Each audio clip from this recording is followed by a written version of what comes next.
Good evening बच्चों। जैसा कि आप लोगों को मालूम है, हम लोग क्लास 10th ज्योग्राफी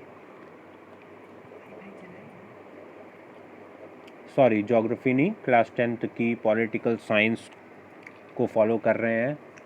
चैप्टर है फेडरलिज्म और अभी तक 6 पार्ट्स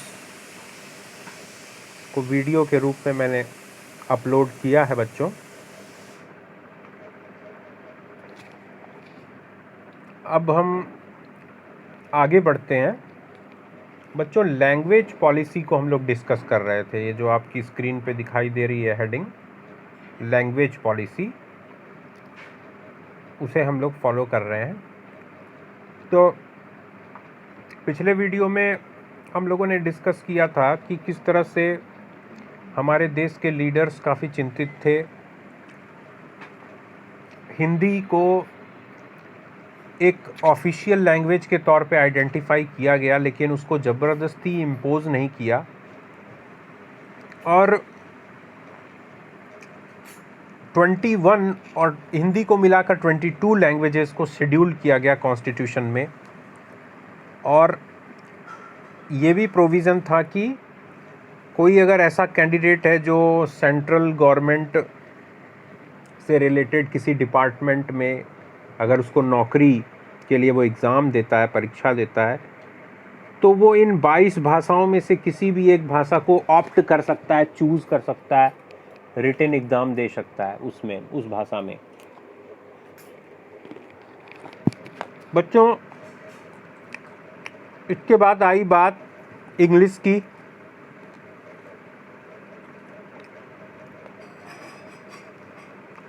इंग्लिश कॉन्स्टिट्यूशन ने कहा कि 1965 तक इंग्लिश को हम ऑफिशियल लैंग्वेज रहने देते हैं। उसके बाद हम विचार करेंगे कि किन भाषाओं या किस भाषा को ऑफिशियल लैंग्वेज बनाया जाए। तो बच्चों, सबसे पहले उस समय तमिलनाडु ने और कुछ एक साउथ इंडियन जो स्टेट्स थे उन लोगों ने ऑब्जेक्शन किया और कहा कि नहीं, इंग्लिश को कंटिन्यू रखना चाहिए। ठीक है, यहाँ पर हम लोग थे, यहाँ तक हम लोग पढ़ चुके थे बच्चों पिछले वीडियो में। स्क्रीन पे आपको दिखाई दे रहा होगा। However, many non-Hindi speaking states demanded that the use of English continue, है ना। In Tamil Nadu, this movement took a violent form. और तमिलनाडु में तो ये आंदोलन हिंसात्मक हो गया, लोग विरोध प्रदर्शन के लिए सड़कों पर उतर आए। The central government responded by agreeing to continue the use of English along with Hindi for official purposes. और केंद्रीय सरकार ने इस विरोध के प्रति जो रिस्पांस दिया वो ये रिस्पांस था कि सरकार सहमत हो गई कि इंग्लिश का प्रयोग जारी रहेगा, अंग्रेजी का उपयोग एक आधिकारिक भाषा के तौर पे जारी रहेगा, लेकिन हिंदी भी एक आधिकारिक भाषा रहेगी। यानी हिंदी में भी सरकारी कामकाज होगा, यदि इंग्लिश में हो रहा है तो हिंदी में भी होगा। Many critics think that this solution favored the English speaking elite. बहुत सारे जो आलोचक थे, बहुत सारे ऐसे लोग थे जिन्होंने ये कहा कि पूरे देश में बहुत कम लोग अंग्रेजी भाषी हैं, 1% 2% लोग हैं, और 2% लोगों के लिए 97-98% लोगों को नकार दिया गया। यानी जो इंग्लिश बोलने वाले एलीट क्लास के लोग हैं, जो अपने आप को बहुत इंटेलेक्चुअल, एलीट, विद्वान, बुद्धिजीवी मानते हैं, पैसे वाले हैं, उन लोगों को फेवर किया गया। ऐसा उस समय बहुत सारे लोगों ने सोचा। प्रमोशन ऑफ हिंदी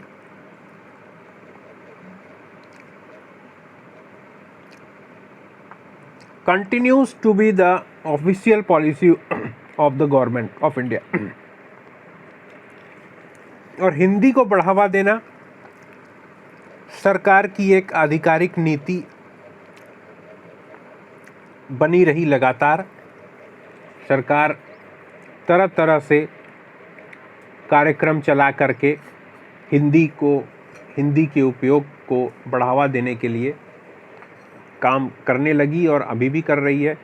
बच्चों, तुम लोग जानते हो कि साल भर में हिंदी दिवस भी मनाया जाता है और हिंदी वीक, हिंदी सप्ताह वगैरह मनाया जाता है।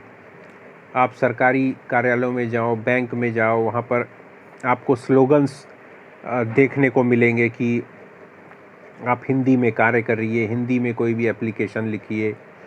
ठीक है, तो ये सरकार की पॉलिसी रही, हिंदी को बढ़ावा देना। Promotion does not mean that the central government can impose Hindi on states where people speak a different language. Hindi को बढ़ावा देने का ये मतलब नहीं था कि जो केंद्रीय सरकार है वो ज़बरदस्ती उन राज्यों पर हिंदी थोपने की कोशिश कर रही है जो कि दूसरी भाषाएं बोलते हैं।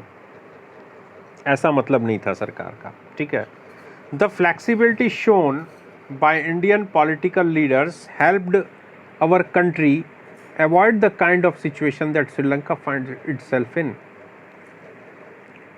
और ये जो लचीलापन था भारतीय राजनीतिक नेताओं का, फ्लेक्सिबिलिटी यानी लचीलापन, इसकी वजह से हमारा देश उस परिस्थिति में नहीं पड़ा जिस परिस्थिति में श्रीलंका पहुंच गया था। पिछले चैप्टर में तुम लोगों ने पढ़ा कि किस तरह श्रीलंका में जो मेजॉरिटी की जो लैंग्वेज थी, सिन्हाला लैंग्वेज को ज़बरदस्ती ऑफिशियल लैंग्वेज घोषित कर दिया गया। सारा कामकाज उसी में होने लगा और जो बाकी दूसरी लैंग्वेजेस थी उनको डिस्करेज किया गया। ठीक है, उसकी वजह से किस तरह से कॉन्फ्लिक्टिंग सिचुएशन हो गई श्रीलंका में। लेकिन भारत में ऐसा नहीं हुआ। भारत के राजनेताओं ने बहुत ही समझदारी पूर्ण तरीके से ये डिसीजन लिया कि किसी भी एक भाषा को ज़बरदस्ती इम्पोज करना ठीक नहीं है। ठीक है बच्चों, आगे बढ़ते हैं। अब नेक्स्ट हेडिंग है सेंटर स्टेट रिलेशंस। ये भी एक फेडरलिज्म का बहुत ही मूलभूत तत्व है, फंडामेंटल एस्पेक्ट है कि जो टू टायर गवर्नमेंट होती है, दो लेवल की सरकार है जिसमें जो सुपीरियर लेवल होता है वो होता है सेंट्रल गवर्नमेंट यानी पूरे देश की सरकार, और उसके नीचे जो है विभिन्न राज्य सरकारें होती हैं, स्टेट गवर्नमेंट्स होती हैं। तो इनके बीच में संबंध किस तरीके का होता है, ये संबंध बताता है कि फेडरलिज्म कितना सफल है। तो हमारा कॉन्स्टिट्यूशन क्या कहता है, चलो लाइन बाय लाइन इसको पढ़ते हैं हम लोग। Restructuring the centre state relations is one more way in which federalism has been strengthened in practice. केंद्रीय और राज्य संबंधों को पुनर्स्थापित करना एक तरीका है जिसमें कि हम ये देख सकते हैं कि संघीय व्यवस्था किस मजबूती के साथ प्रयोग में लाई जा रही है। थोड़ी सी कठिन भाषा हो गई। सिंपल तरीके की बात ये है कि केंद्र और राज्य के संबंध किस तरीके के हैं, ये बताता है कि आपके देश में फेडरलिज्म कितना मजबूत है। अगर श्रीलंका जैसी स्थिति है जहां पर कि नेशनल गवर्नमेंट जो है वो ज़्यादा ताकतवर है, पावरफुल है, और वो किसी भी तरह का पावर डिस्ट्रीब्यूशन शेयर नहीं करती, कोई पावर शेयर नहीं करती स्टेट गवर्नमेंट्स को, वो होल शोल है। तो कैसी सिचुएशन है वहाँ पे आप देख लो। और भारत में देख लो, इंडिया में देख लो, एक यूनियन गवर्नमेंट है, 28 डिफरेंट स्टेट गवर्नमेंट्स हैं, और किस तरह से जो स्टेट गवर्नमेंट्स हैं वो अपना ऑटोनोमस तरीके से अपना शासन चला रही हैं, सेंट्रल गवर्नमेंट का कोई इंटरफेयर नहीं है। तो ऐसा कैसे पॉसिबल हुआ? ठीक है, आखिर ऐसी कौन सी बॉडी थी जिसने ये डिसाइड किया कि सेंट्रल गवर्नमेंट के पास कौन से पावर्स रहेंगे, स्टेट गवर्नमेंट्स के पास कौन से पावर्स रहेंगे, उन दोनों के बीच में कोई डिस्प्यूट ना हो, कोई कॉन्फ्लिक्टिंग सिचुएशन ना हो। ठीक है। How the constitutional arrangements for sharing power work in reality depends to a large extent on how the ruling parties and leaders follow these arrangements. संवैधानिक प्रबंध शक्तियों के बंटवारे का जो कार्य है उसमें किस तरीके से वास्तविक रूप से वो लागू किए जा सकते हैं, ये निर्भर करता है शासन करने वाले राजनीतिक दलों और उनके नेताओं पर कि वो किस तरह से उन प्रबंधों का पालन कर रहे हैं। कठिन लाइन लगी तुम लोगों को, मुझे लग रहा है, मुझे समझाने में लगा कठिन, तो तुम लोगों को तो लगा ही होगा। अब इजी भाषा में समझो, ये तो थी किताब की भाषा। संविधान में लिख दिया गया, साफ साफ बता दिया गया कि केंद्र सरकार के पास कौन से विषय रहेंगे, सब्जेक्ट रहेंगे, जिन पर वो कानून बना सकती है, नीतियों का निर्धारण कर सकती है। राज्य सरकारों के पास कौन सी शक्तियां रहेंगी, कौन से पावर रहेंगी, कौन से सब्जेक्ट्स रहेंगे, साफ साफ कर दिया। ठीक, अब इसको लागू करना है ग्राउंड लेवल पे। लागू कौन करता है? सरकारें। सरकार कौन बनाता है? पॉलिटिकल पार्टी, राजनीतिक दल चुनाव लड़ते हैं, लोग उनको वोट देते हैं, मत देते हैं, और जो सबसे ज़्यादा मत प्राप्त करके, सबसे ज़्यादा वोट प्राप्त करके जो मेजॉरिटी पार्टी होती है ना, जिसके पास बहुमत होता है, वो सरकार बनाती है। अब केंद्र में भी कोई राजनीतिक दल है जिसकी सरकार है, राज्यों में भी राजनीतिक दलों हैं, अलग अलग दल हैं, उनकी सरकारें हैं। अब वो सरकारें उन संवैधानिक प्रावधानों को किस तरीके से मानती हैं या लागू करती हैं, ये निर्भर करता है केंद्र और राज्य के संबंधों पर। अभी जब हम लोग आगे पढ़ेंगे तो तुमको खुद क्लियर हो जाएगा कि आखिर इस बात में क्या रहस्य छिपा हुआ है, राजनीतिक दलों का क्या रोल है, क्या भूमिका है, पॉलिटिकल पार्टीज का क्या रोल है ना, सेंटर स्टेट रिलेशंस के बीच में। ठीक है, अभी मैं बताऊंगा, फिर तुम लोगों ने पिछले कुछ समय में न्यूज़ वगैरह पढ़ी होगी, बहुत सारे समाचार छपते हैं इस तरह के, बहुत सारी बातें आती हैं, मैं याद दिलाऊंगा तो खुद समझ में आ जाएगा। ठीक है, देखो, for a long time The same party ruled both at the center and in most of the states. एक बहुत लंबे समय तक, लगभग 50-55 साल तक, भारत में चाहे वो केंद्र सरकार हो चाहे राज्य सरकारें हो, एक ही राजनीतिक दल का वर्चस्व रहा, एक ही राजनीतिक दल की सरकारें रहीं। और नो डाउट मैं किसके बारे में बात कर रहा हूँ? मैं कांग्रेस के बारे में बात कर रहा हूँ। कांग्रेस पार्टी की सरकार बहुत लंबे समय तक केंद्र में भी रही और राज्यों में भी रही। भारत के अधिकतर राज्यों में कांग्रेस की ही सरकार थी, केंद्र में भी थी। ठीक है, अब ये क्या बात हुई, आगे देखते हैं। दिस मीन्ट, यानी इसका मतलब है that the state governments did not exercise their rights as autonomous federal units. इसका मतलब ये है कि जो राज्य सरकारें हैं वो अपने पावर्स को, अपने अधिकारों को खुलकर प्रयोग नहीं कर पाईं, अपनी शक्तियों का सही तरीके से उपयोग नहीं कर पाई। अब आप कहेंगे कैसे? देखो, केंद्र में सरकार कांग्रेस पार्टी की, राज्यों में सरकार कांग्रेस पार्टी की। केंद्र जो है वो बड़ा माना जाता है, उसकी शक्तियां थोड़ी विशेष होती हैं, ठीक है। राज्यों को सबऑर्डिनेट बॉडी माना जाता है, हालांकि राज्यों के पावर्स भी हैं, अलग अपने हैं, उसमें केंद्र जो है दखल नहीं दे सकता, लेकिन राजनीतिक दल तो वही है। अब जो प्रधानमंत्री होता है, जो देश का प्रधानमंत्री होता है, वो कांग्रेस का सबसे बड़ा लीडर होता है, कांग्रेस का सबसे बड़ा लीडर चुना जाता है। एक तरह से वो कांग्रेस का अध्यक्ष भी होता है या बड़ा लीडर होता है, जिसको सब सर्वमान्य होता है, जिसकी बात सबको माननी ही माननी है। अब राज्य में जो मुख्यमंत्री है वो भी कांग्रेस का है। तो अब बताओ, प्रधानमंत्री है एक तरफ, मुख्यमंत्री है, तो बड़ा कौन हुआ? निश्चित रूप से प्रधानमंत्री। तो प्रधानमंत्री जो कहेगा राज्य, उस राज्य की सरकार को वो मानना ही पड़ेगा, चूंकि उसी पार्टी की सरकार है। तो एक तरह से जो राज्य में भी जो नीतियां बनेंगी, जो शासन प्रशासन चलेगा, वो एक तरह से प्रधानमंत्री की मर्जी से ही चलेगा। मुख्यमंत्री तो सिर्फ एक कठपुतली, एक पपेट है, अ मेयर पपेट।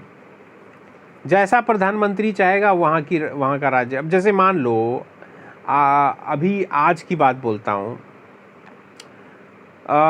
केंद्र में भाजपा की सरकार है, नरेंद्र मोदी जी प्रधानमंत्री हैं, उत्तर प्रदेश में योगी आदित्यनाथ जी मुख्यमंत्री हैं, दोनों जगह बीजेपी है, भारतीय जनता पार्टी है। तो योगी आदित्यनाथ केंद्र की चीज़ों को ओवरलुक नहीं कर सकते। यानी केंद्र सरकार जो चाहेगी कि नहीं उत्तर प्रदेश में ऐसा हो, तो जो वहाँ के मुख्यमंत्री हैं वो डिनाई नहीं कर सकते, मना नहीं कर सकते। वो ये नहीं कर सकते कि हम उत्तर प्रदेश अपना खुद का डिसीजन लेगा, नहीं, क्योंकि एक ही पार्टी है और जो प्रधानमंत्री हैं वो पद में बड़े हैं और भारतीय जनता पार्टी में उनका पद ऊंचा है, उनका कद ऊंचा है।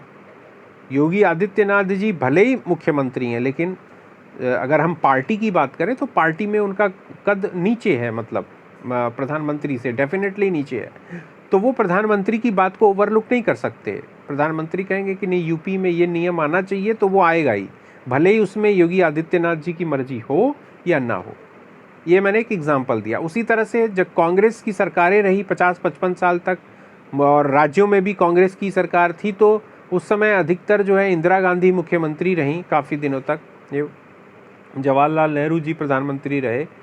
तो एक तरह से राज्यों में भी उन्हीं का शासन रहा, भले ही वो केंद्र में प्रधानमंत्री रहे, लेकिन राज्यों में भी उन्हीं लोगों की बात मानी गई। यानी राज्यों ने खुलकर अपनी मर्जी से अपने अधिकारों का प्रयोग नहीं किया, ठीक है। उसका कारण सिर्फ यही था कि एक ही राजनीतिक दल केंद्र में भी था, राज्यों में भी था, ठीक है। अब क्या हुआ उसके आगे?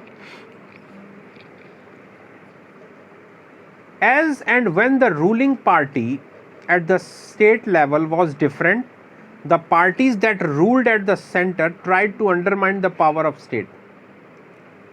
जब रूलिंग पार्टी यानी शासक जो दल है, शासक वाला जो दल है, वो राज्य में अलग है और केंद्र में अलग है, यानी राज्य सरकार किसी और राजनीतिक दल की है, केंद्र सरकार किसी और राजनीतिक दल की है, तब क्या होता है? Centre tried to undermine the power of the state. तो केंद्र सरकार क्या करती है? अक्सर राज्यों की शक्तियों को कमतर आंकने की कोशिश करती है, राज्यों को अपने अंडर में लेने की कोशिश करती है, या राज्यों पर कोशिश करती है अपनी मर्जी थोपने की कि राज्य जो है हमारे तरीके से चलें, और उसमें होता है विवाद, dispute. In those days, the central government would often misuse the constitution to dismiss the state government that were controlled by rival parties. और उन दिनों में क्या होता था, जब वो बता रहा हूँ कि एक ही पार्टी की सरकार हुआ करती थी और केंद्र में भी और राज्यों में भी लेकिन अगर कभी कभी किसी राज्य में अलग पार्टी की सरकार हो गई, केंद्र से अलग पार्टी की सरकार हो गई, तो केंद्र सरकार उस पर तरह तरह के आरोप लगाकर संवैधानिक प्रावधानों का दुरुपयोग करते हुए कोशिश करती थी कि उस राज्य सरकार को डिसमिस, बर्खास्त कर दिया जाए और वहाँ पर राष्ट्रपति शासन लागू कर दिया जाए। ठीक है, और this undermined the spirit of federalism. लेकिन ये फेडरलिज्म की जो विचारधारा है उसके खिलाफ है, उसको छोटा करती है ना। फेडरलिज्म को नीचा दिखाने की कोशिश, जो संघीय व्यवस्था है जिसमें शांतिपूर्ण सह अस्तित्व की बात है, यानी आप भी अपने अधिकारों का प्रयोग करिए, हम भी अपने अधिकारों का प्रयोग करें, कोई एक दूसरे को क्रिस क्रॉस करने की कोशिश ना करे, काटने की कोशिश ना करे। ये जो फेडरलिज्म की जो ये आइडिया है, इसके खिलाफ ये काम होता था। अक्सर केंद्र सरकार जो है किसी ऐसे राज्य सरकार जिसमें कि दूसरे राजनीतिक दल का शासन हो, उसको विभिन्न आरोप लगाकर, संवैधानिक प्रावधानों का वास्ता देकर अक्सर करके डिसमिस कर देती थी, बर्खास्त कर देती थी। ठीक है, और वहाँ राष्ट्रपति शासन लागू कर देती थी। राष्ट्रपति शासन लागू करने का मतलब सीधे सीधे केंद्र सरकार का शासन उस राज्य में हो जाता था। ठीक है, all this changed significantly after 1990। लेकिन 1990 के बाद बहुत महत्वपूर्ण परिवर्तन हुए इन मामलों में। क्या? This period Shaw the rise of regional political parties in many states of the country. इस काल में 1990 के बाद बहुत से क्षेत्रीय राजनीतिक दल, जो कि राष्ट्रीय लेवल के नहीं थे, राष्ट्रीय स्तर के राजनीतिक पार्टियां नहीं थीं, क्षेत्रीय दल थे। ठीक है, इन क्षेत्रीय दलों ने चुनाव लड़ा और सरकार भी बनाई विभिन्न राज्यों में। जैसे आप देख लो, समाजवादी पार्टी है उत्तर प्रदेश में, उड़ीसा में बीजू जनता दल है, तमिलनाडु में डीएमके है, एआईडीएमके है, असम में असम गण परिषद है, झारखंड में झारखंड मुक्ति मोर्चा है, और भी कई ऐसे रीजनल पार्टीज़ हैं। ठीक है, और इन रीजनल पार्टीज़ ने सरकार भी बनाई। This was also the beginning of the era of coalition governments at the centre. और इसी 1990 के बाद ही क्या हुआ? बहुत बड़ा परिवर्तन हुआ। केंद्र में भी गठबंधन की सरकारें बनने लगीं, यानी केंद्र में भी किसी एक राजनीतिक दल की सरकार नहीं बनी, कई राजनीतिक दलों ने मिल करके सरकार बनाई, जिसको हम लोग गठबंधन की सरकार बोलते हैं, कोएलिशन गवर्नमेंट बोलते हैं इंग्लिश में। ठीक है, इससे क्या हुआ? Since no single party got clear majority in the Lok Sabha, the major national parties had to enter into an alliance with many parties, including several regional parties, to form a government at the center. चूंकि एक राजनीतिक दल को साफ साफ बहुमत नहीं मिल पाया था लोकसभा में, या मिलता था, इसलिए बहुत सारे राजनीतिक दल, चाहे वो राष्ट्रीय स्तर के हों, और कुछ ऐसे भी राजनीतिक दल जो क्षेत्रीय लेवल के, सिर्फ राज्यों के स्तर के राजनीतिक दल थे, है ना, उन लोगों ने मिल करके सरकार बनाई केंद्र में मिल करके रीजनल पार्टीज ने और नेशनल लेवल की पार्टीज ने मिल करके सरकार बनाई। This led to a new culture of power sharing and respect for the autonomy of state government. इसके कारण शासन सत्ता की एक नई संस्कृति का चलन हुआ, और इससे एक फ़ायदा ये हुआ कि जो स्टेट की ऑटोनॉमी थी, स्टेट गवर्नमेंट्स की जो ऑटोनॉमी थी, जो स्वायत्तता थी, है ना, अपने अधिकार से शासन करने की जो व्यवस्था थी राज्यों की या राज्य सरकारों की, उसको सम्मान मिला, उसको एक उचित सम्मान मिला। क्यों? क्योंकि केंद्र में एक दल की मर्जी नहीं चल सकती थी अब, क्योंकि कई दल मिल करके, कई पार्टी मिल करके सरकार बनाए हैं, तो एक कोई पार्टी अपनी मर्जी नहीं थोप सकता।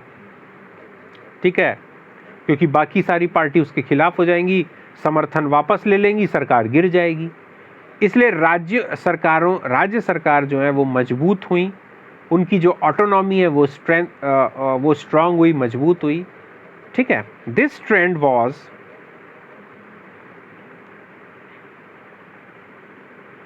supported by a major judgment of the Supreme Court that made it difficult for the central government to dismiss state governments in an arbitrary manner.